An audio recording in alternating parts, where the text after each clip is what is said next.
Colleen Hoover is an American author who writes books primarily targeted towards women. So when the film adaptation of her book Reminders of Him hit theaters, I didn't think much of it. I was just happy to go see a romance movie and try something new. But I was actually genuinely surprised how much I liked this film.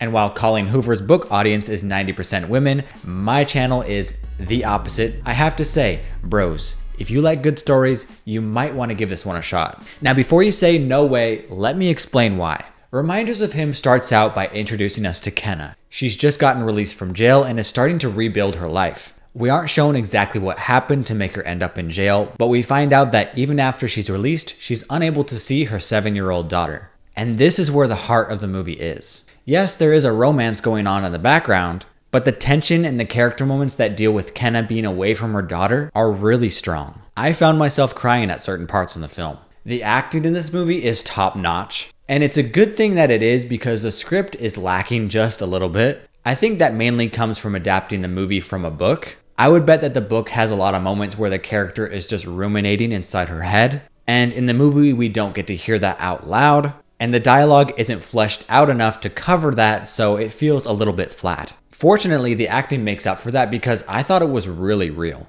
There are moments where the characters are just laughing together and it felt really fun. I even just found myself the next day thinking about those scenes, just laughing about it. Now going back to Kenna, like I said, we don't have all the pieces to the story that had her end up in jail. And there are moments in the film where the lack of information definitely feels more like a plot device rather than something that would actually happen in real life. Sometimes conversations are just cut off mid-sentence just so that we as the audience don't get to find out what happened. It didn't feel very natural, but the story demanded it. But in the end, it's totally worth it because the climax is so good. Well, more like the resolution after the climax. It's super emotional and the movie lets it happen without any crazy music or insane dialogue. It's all just simple and beautiful. The movie is about hope and healing, and even I can get behind that and shed a tear or two. But anyways, guys, my name is Jarom. This has been Boltage Bros. I review a new movie every single week. I also do videos on movie news, so go ahead and click one of these videos if you're into that, or subscribe if you haven't already, and I'll see you in the next one. I've got a bolt.